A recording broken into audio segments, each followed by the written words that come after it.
You're at a high-stakes private poker game in a $17 million New York townhouse. You meet all these cool guys. He says you should call him Floppy. This one is Hulk Hogan. And this guy looks just like NBA Hall of Famer and Portland Trail Blazers head coach Chauncey Billups. But for legal reasons, he isn't. That's the whole reason you're here, to rub elbows with celebrities and tough guys, and make bank. But tonight won't go as planned. You're about to get royally screwed. For years, star-studded underground poker games were held all over the United States, and allegedly they were rigged. The alleged cheating is said to have been so elaborate, so thorough, even professional poker players were duped. To figure out how all this supposedly worked, we went down some wild rabbit holes. All it takes is one guy at the table who's suddenly a mind reader. Every time he's got you beat, he calls, and every time you've got him beat, he folds.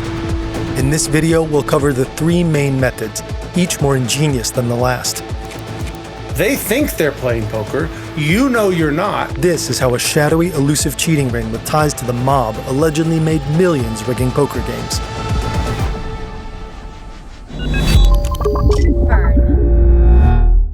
Much of our reporting is based on the claims of the United States Department of Justice, as outlined in their official documents. But the cases mentioned are ongoing, and all defendants are innocent until proven guilty. Get a drink. Have a seat. It's time to play What? You need a refresher? Oh my God. Okay. Tonight we're playing Texas Hold'em. Right away, each player gets 2 cards of their own. No! These are your cards. Peek at them carefully so no one sees. You don't touch other people's... Okay.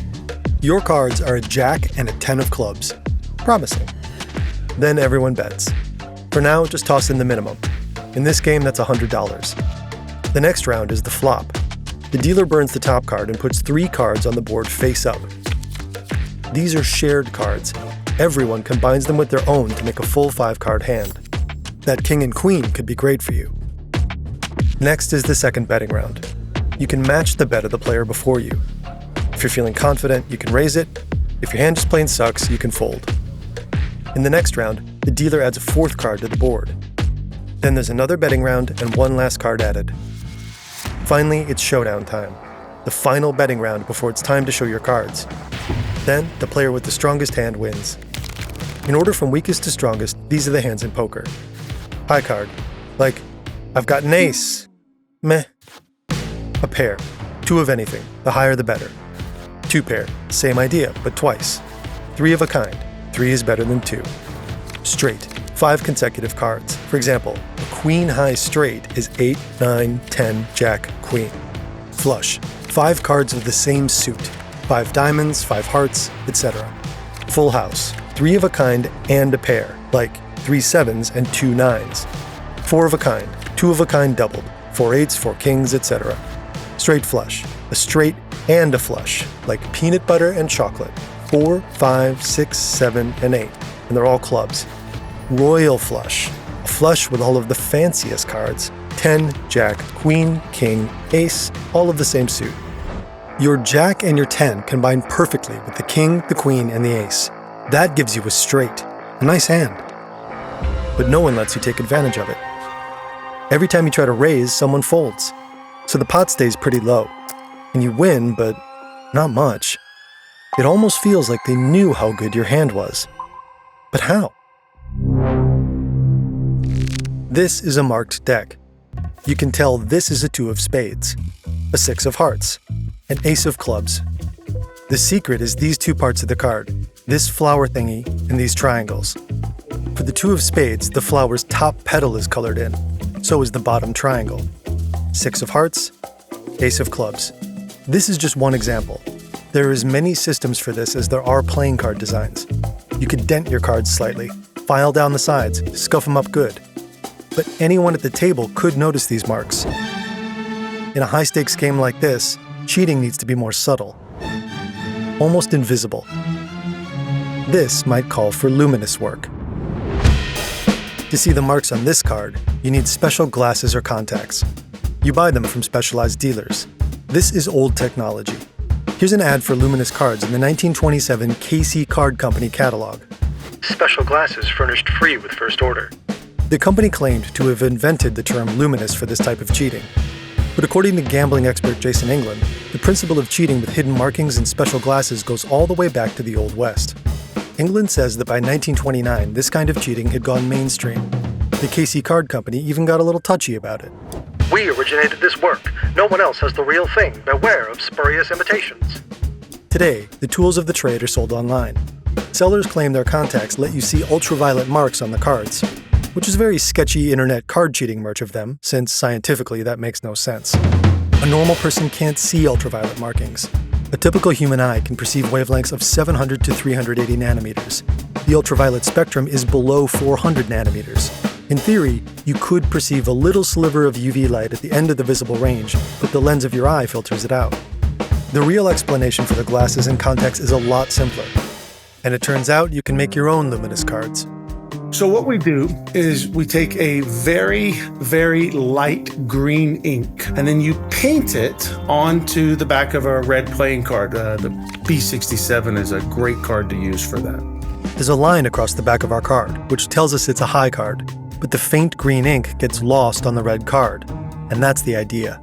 There's probably something about the human eye that makes it difficult to resolve those two colors under normal circumstances. So certainly if you painted the green ink on very, very lightly, it would be difficult to see at all unless you use that red filter to help you distinguish between the two marks. The glasses and contacts are tinted red. When you put them on, they act as a filter, allowing red light through but blocking other colors. All the white parts turn red, but the green becomes a muddy gray. Well, it turns out that everything that passes through a dark red filter, like this one, is going to try to turn some shade of red. And if this red filter can't resolve whatever color you start with into a shade that we would recognize as red, it's going to do the best it can. And what that means is that a lot of colors pass through and just wind up on this side of the filter as sort of just an ugly, muddled shade of gray. According to England, you could probably make this work with other colors. Some older glasses are tinted blue. There are even rumors of modern versions without any perceptible tint at all. And you can buy pre-marked cards, which look even fancier, something like this. Either way, if someone is wearing the right lenses, everyone's cards are an open, slightly psychedelic-looking book. That guy's eyes look a little red. Are the cards marked? If that's what's going on, there's no way you can win. Because in poker, the only thing more important than having the best hand is knowing whether or not you do. The game just started, and it's already way sketchier than playing poker in a casino. Which raises the question, why would you come to a private poker game anyway? Well, you can make a lot of money at these games, but basically, it's lunchtime and you want to sit with the cool kids. Like this guy. No, he's not Chauncey Billups. You need to let that go.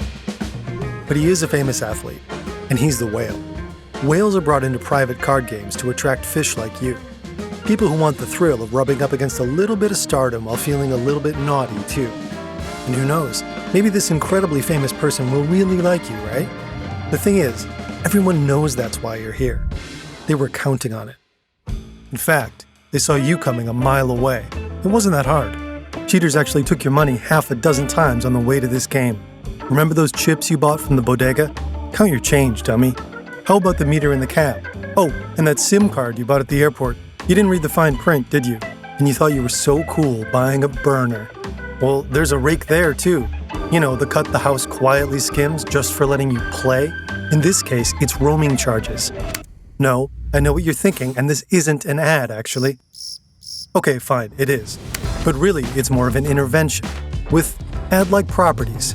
Check it out. Saily is an eSIM app you can use in over 200 destinations. Pick a data plan before you travel, and the second you touch down, it activates and connects automatically. No airport vendors, no roaming charges, no rake. Every plan earns you credit toward your next one. And don't be that guy connecting to airport Wi-Fi while you figure out the bus. Activate Saily's security features and keep your location private. Download Saily now and use the code FERNTV for 15% off. At least one thing in this trip isn't working against you. Not that it'll help. Good morning. Today we are here in New York to announce a historic arrest across a wide-sweeping criminal enterprise that envelops both the NBA and La Cosa Nostra. On October 23, 2025, FBI Director Kash Patel announces that more than 30 people have been arrested for participating in what he calls a mind-boggling fraud operation. The operation is supposedly linked to La Cosa Nostra, the mafia, which, for some reason, the director of the FBI keeps calling La Cosa Nostra, La Cosa Nostra, and La Cosa Nostra. La Cosa Nostra. The first part of the scheme allegedly involved sports betting fraud by NBA players. The FBI's investigation into it is really, actually, not a joke, called Operation Nothing But Bet. The second part, Operation Royal Flush, concerns allegedly rigged poker games held all across the United States since 2019. According to the government, these games cheated people out of at least $7.15 million. This is Doug Polk. He's a professional poker player and a YouTuber. He thinks that number may be too low. I would estimate the number is dramatically higher than what we know, because oftentimes in these poker games, people will settle in cash, they'll settle in crypto, they'll settle in all these different ways. I would not be surprised for this to easily be in the 9-figure range. You know, I know a few guys alone that get into the 8-figure range, so I have to imagine that there are a lot of people involved here to get that number much, much higher. Victims' identities haven't been officially disclosed. Professional poker players are easy targets because they want to play poker. They're looking for these spots to make money. While there certainly were a number of poker professionals that lost big in these games, I wouldn't say that it was just poker pros. I would say that it was there were people from all types of different areas of the industry. In the poker world, these games seem to have gotten a little bit of a reputation. Way back in May 2023, pro poker player Matt Berkey spilled a little tea. There was this game. It started in LA and then it came to Vegas for a few days, and it was all built around Chauncey Billups. I had heard about the game, and the person who told me about it was like, look, I know the game runners. I'm telling you 100% this game is on the up and up. And I was like, well, I know a lot of the people that are involved, and I'm telling you 100% that it is not on the up and up. Yeah. And it obviously was for sure confirmed to be cheated. The indictment says Billups and former NBA player Damon Jones were these games' face cards. In the wider poker world, they're called whales. Honestly, talking about this case, the authorities throw lingo around like they're auditioning for an 80s cop movie. My message to the defendants who've been rounded up today is this. Your winning streak has ended. Your luck has run out. Violating the law is a losing proposition, and you can bet on that. The Department of Justice says its proof includes financial records, witness testimony, and surveillance photos, plus text messages, audio and video recordings, and photos taken from defendants' phones and iCloud accounts, notably those of Shane Sugar Hannon and Robert Black Rob Stroud. One especially weird possible source of information has generated a lot of speculation online. You better not. Can't hold me, baby. You can't hold me. This is Gilbert Arenas, a former NBA player. He posted this on the day of his arrest, about 3 months before the FBI's big bust. Arenas was accused of renting out his mansion for illegal high-stakes poker games as far back as 2021. Players were said to have been provided with drinks, massages, and the companionship of young women. The person allegedly hiring these young women and taking the cut of their earnings was an Israeli man, Yevgeni Gershman. Citing Israeli authorities, prosecutors said this was the right-hand man of the alleged head of an organized crime group in Israel. Among other things, the prosecutors tied this group to drug trafficking, human trafficking, and illegal gambling. Through Gershman, they said, Israeli organized crime was doing business in LA, and the indictment tied Gershman to Gilbert Arenas. And yet, just a few hours after being arrested, Gilbert Arenas posted himself dancing. He says he had nothing to do with the games, in which case these custom poker tables the government took pictures of must have been fan tributes. Weirdly, Arenas also suggests that in exchange for his freedom, he may have cut a deal. It's not real subtle, actually. A few months later, the FBI arrests Chauncey Billups and the rest. The next day, Arenas seems to double down on the snitching thing. A Big Mac in here? See, I'm the... Hey, listen. No, this is my lunch, man. I ain't get to eat it over there, man. I was talking too much. The show must go on. Listen, the Blazers wasn't going to win anyway. The last thing they needed was their coach. Later on, he says he was trolling. Information. What his story really shows is just how inherently murky the world of illegal gambling is. There were so many different branches of this, right? Because it started off, as I understand it, with a couple of different games. I think, Chauncey Billups was involved in some capacity early on. But the reality is that as it splintered, we saw all these little subgroups, right? Like there was a Miami team, there was an LA team. I've heard something about the Israeli mafia in the LA one specifically. There was a New York branch. Even here in Texas, we had some people that were trying to run these games. So the FBI may have busted a criminal conspiracy. Or maybe the arrests were just the tip of the iceberg. Was it this large entity, or was it just someone that was a part of that entity, right? Was it just one guy who happened to also be in the mafia? Was it one guy that happened to also play in the NBA? You can't really know everybody that was involved. At least 2 of the rigged games are said to have been in New York. According to the DOJ, there's something special about these games. Before they were rigged, they were just regular underground poker games, but they were allegedly run by associates of the Bonanno, Gambino, and Genovese crime families. Once they joined the cheating scheme, the mob got a cut. In exchange, it handled protection and debt collection. One game was supposedly held here, at 147 Lexington Avenue. The DOJ links this game to the Bonanno family. The other is said to have taken place here, at 80 Washington Place. It was allegedly run by John Gallo and Amar Flappy Awauda on behalf of the Gambino family. Plus, Matthew the Wrestler Dadino, who the indictment links to the Genovese family. The DOJ says in 2023, the games merged and both families took a cut. Ooh, thank goodness this entirely fictional game definitely isn't the one mentioned in the indictment. This guy is called Floppy, not Flappy. And this is Portuguese D, Hulk Hogan, Dragonfit, Casper, and Bolivian Chauncey. Their names might sound like the credits from Goodfellas, but they're a professional crew that has plenty of ways of taking your money. Marked cards are just the start. Actually, maybe this game isn't so bad. It's hours later and you seem to be on a winning streak. Turns out that one guy isn't wearing contacts, he just has pink eye or something. You're still down $60K, but your luck has obviously changed. Or has it? According to the FBI, cheating teams plan their strategy in real time using group chats. Their messages showed they knew exactly how to string fish along. All this time, they're in control. There could be a camera inside this chip tray scanning the cards as they're dealt. It could be this thing. This isn't a phone. It's a poker analyzer. See that camera on the side? These have been around for a while. This one's from the early 2010s. Early versions were just decoys, but newer ones can actually make calls. These methods work by scanning marked decks with an invisible barcode printed on the side. And the DOJ claims the cheating teams in the rigged games used both. And then there's the table you're sitting at. The DOJ says the rigged games used an X-ray table that could read cards face down on the table. It doesn't specify exactly what that means, but Jason England has an idea. And it always gets reported as an X-ray table. It's not. There's no X-rays involved. It is something called a light table. It was invented in the early 1990s. And basically the way it works is if you have a strong enough light source, you can shine it right through a paper or plastic playing card. Of course, under normal circumstances, that would be so bright, it would be uncomfortable to look at. You'd be going like this the whole time. So you get a big glass table, you put a piece of felt over that table, and underneath the glass are hundreds of LEDs that are only shining in the UV spectrum. But you can't see it because it's not in the human spectrum. It's only in the UV spectrum. But a camera above the table can see that light, and it can still see right through a normal playing card. That type of situation plays like marked cards, but there's actually nothing on the cards. The table's doing all the work.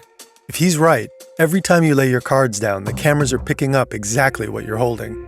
And an off-site member of the cheating team is taking a good look. This is the operator. He sends the info to a member of the team sitting right here at the table, the quarterback. This could happen in a number of ways. If they're going old school, they could use a thumper. Concealed somewhere in the cheater's body, it relays information through a series of thumps telling them what to do. It's essentially a private Morse code. Maybe long thumps indicate suit and short indicate the card. Then 2 long thumps followed by 4 short ones could mean 4 of hearts. But the quarterback doesn't necessarily need that much detail. Maybe 1 thump means the fish has a weak hand. String him along. 2 thumps means he has a strong hand. Minimize how much he wins.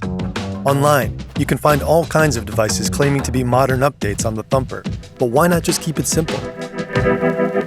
Believe it or not, it's generally considered okay to use your phone at the poker table. Generally speaking, the reason phones are allowed is that you want people to be able to play casually and enjoy the game. If you don't have a phone and you fold, now you just have to sit there. So I think it's more of a time killer for a lot of players. Some players it's out of necessity. Some people are just going to say, oh, if I can't be on my phone, I'm not going to play. Using it during a hand is a no-no, but once you fold, it's fine. That's how alleged cheaters could text about strategy in real time. If there's a quarterback at this table, it's got to be this guy? If so, there are plenty of ways he could get all the info he needs. Maybe his phone acts like a thumper. 1 buzz means you've got a good hand, 2 buzzes means you're weak.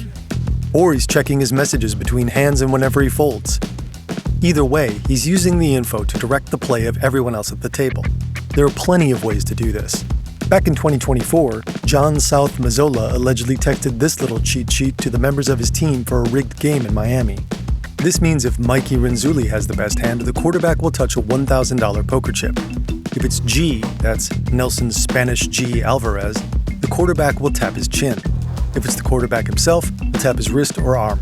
If he's touching his black chips, that means to fold. The fish has the best hand. But back to your oddly similar, but not in a legal sense, game. Damn it! So much for your hot streak. You check under the table. It seems normal. So does the chip tray, no camera there. All the phones are just phones.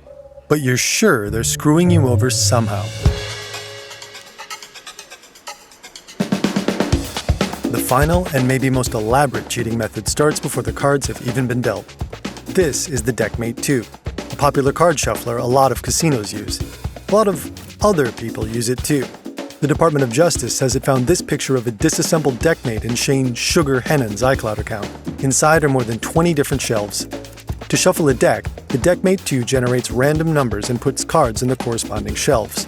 For example, the card on the top of the deck might go to shelf 12, with the next one going to shelf 3. Eventually, the whole deck gets shuffled in this random order. According to the manufacturer, Light & Wonder, the whole thing takes just over 20 seconds. And the Deckmate 2 also has this little camera inside, so it can identify every card that passes through. The idea is that it can detect whether there are any irregularities in the deck, if certain cards are either missing or doubled up. And since it can identify cards, it can shuffle them in a specific order too. Say, if you want the deck neatly organized by card and suit. And it can potentially do a lot more than that, because the Deckmate 2 can be hacked. Security researcher and consultant Joseph Tartaro proved this at the annual security conference Black Hat USA back in 2023. 2 years later, he showed Wired how it's done. On the back of the Deckmate 2, there's a USB port and an Ethernet port. If you can access these ports, you can hack the shuffler. The Deckmate 2's design is supposed to protect its code from being messed with. Every time the shuffler is started, the firmware creates a hash of its own code. This unique string of characters is like a snapshot of the state of the code at that moment. The firmware then checks that against a verification hash. If the code hasn't been messed with, the two should be the same. But Tartaro and his colleagues changed the verification hash, making it match their altered version of the code. Suddenly, the Deckmate 2 couldn't tell it had been interfered with. Tartaro installed the altered code with a Raspberry Pi. It also connected the shuffler to his phone via Bluetooth. Then every time a deck got shuffled, the Deckmate 2 sent him the exact order. But at the start of a poker hand, the deck gets cut, changing the order in a random way. Tartaro found a way around that too. The app he created just needs to know the cards at one specific position at the table. Seat 2, seat 4, the flop, whatever. Let's say the player at seat 3 has a 2 of clubs and a king of hearts. With just that, the app can figure out the deck's new order. It tells the cheater what everyone's cards are and who will win the hand. To use the app, Tartaro and Wired cooked up a system. Tartaro would fold so he could pull out his phone. He'd enter his own cards into the app, then he'd tell his accomplice how to play using hidden signals. The DOJ claims the rigged games used hacked shufflers, often Deckmates 1 and 2, to predict the best hand at the table, and that info went to the operator and then the quarterback. It doesn't say how exactly the shufflers were employed. But Tartaro and Wired tested their method in a regulated casino-like environment. In a home game? Come on, the possibilities are endless. If the dealer's a mechanic, that is, if he's crooked, he could be faking the cut. If the shuffler put the cards in a special order, the fake cut keeps it that way. Then there's no need for an app. The order of the cards determines who's going to win, and the operator knows this before the deck even pops out of the shuffler. Or maybe the dealer's straight, but this guy over here puts the flop into an app. The app figures everyone's hands. The operator sees it, calls the quarterback, hangs up. One buzz, the fish has a weak hand. The quarterback touches his nose, everyone gets the signal. Go in for the kill. At the end of the day, this is all hypothetical, but there's one thing we can be sure of. Great tip, playing in a home game, and they're using an automatic shuffler, be scared, because those things can be rigged, or they can transmit the order of the cards to be used to beat you, and there have been countless stories of that. That's probably been the number one form of cheating, has been using these shuffling machines to know which cards are coming out where. You've got a pair of sixes and are trying to bluff your way through a hand to get back to even, but nobody's buying it. If the deckmate 2 is hacked, everyone knows exactly what you're up to. They slowly raise the pot, and pretty soon you're in over your head. And with that, you're toast. You've burned through a lot of money tonight. But at a game like this, there's no cash on the table. That's just asking for trouble, for the game to get robbed or raided. So you trade in your chips and stagger home to sleep it off. When you wake up that afternoon, you start justifying things. Something was weird about that game. It was definitely rigged. Was it the guy with the pink eye? Was there a camera over the table after all? Or was something up with that shuffler? It doesn't matter. You can feel something was wrong. Well, you know that old saying? If you don't know who the sucker in the room is, it's you? Everyone was in on it. Every single player at the table was part of a cheating team. You'll never know exactly how they did it this time, but they were there for one reason: to take your money. So you decide you're not going to pay. When you get a short text about the money you owe, you politely decline. The DOJ says the victims of the rigged games were sometimes instructed to transfer their debts to a specific person who would launder the money. The alleged cheaters would receive their earnings the same way. That's why most of the charges, like those for Chauncey Billups and Damon Jones, involve wire fraud. The DOJ's allegations suggest that payment was taken seriously. For instance, the DOJ says that in November 2022, an individual it calls John Doe number 5 started getting text messages from someone named Zhen Hu. These messages were about a gambling debt, and they weren't friendly. Shortly after, things allegedly got physical. Later on, Zhen Hu and several others allegedly showed up at the Washington Place game. When they got John Doe number 5 to come outside, one of them assaulted him. The text messages aren't the only evidence the DOJ claims it recovered from Zhen Hu's phone. The detention letter also mentions a voice note that it claims Flappy Awauda, the alleged organizer of the Washington Place game, left on June 18, 2022. I'm not giving nobody $1. I said, listen, I don't give a You do what you want, this, that, and the third. Then he was like, all right, cool. I'm gonna start just telling people. And I sent him the picture of my gun, of me holding it with a selfie, and I said, I'm gonna shoot you in your kneecaps. You're not scared of the guys in our fictional game. At some point, you start talking a little shit. So do they. And then one day, a few guys show up. And they're not here to talk.